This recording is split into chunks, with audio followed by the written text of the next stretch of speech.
Zeit und Raum. Das Jahr neigt sich dem Ende zu. Die Spuren der Zeit sind in der Erde verankert. Jede Erfahrung ein Stein, ein Teil des Ganzen, getragen von den Wurzeln, die uns halten.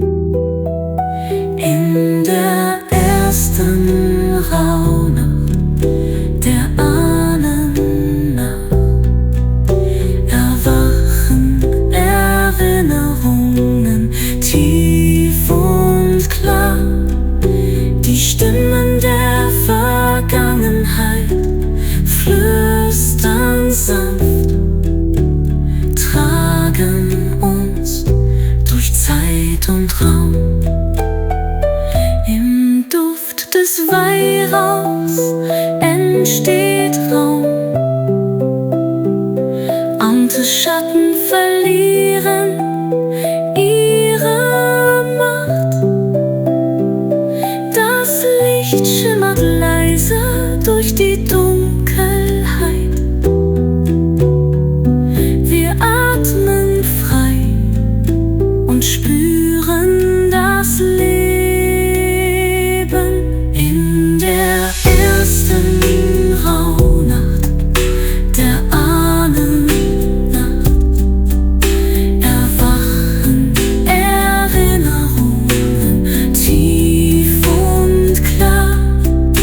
Die Stimmen der Vergangenheit flüstern sanft, tragen uns durch Zeit und Raum.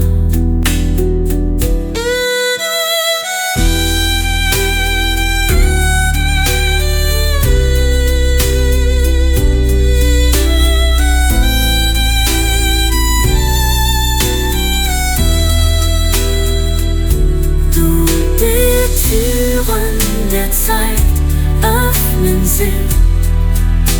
Ein Kreis verbindet uns mit den Ahnen. Das Unsichtbare wird fühlbar. Die Nacht trägt die Kraft der Ewigkeit. Wir stehen im Licht, gefühlt von altem Weg. Bei Rauch steigt die Dunkelheit weich. In der Ahnennacht spüren wir die Verbindung. Die Zeit trägt uns weiter, Schritt für Schritt. Die Ahnen sind bei uns in jedem Moment.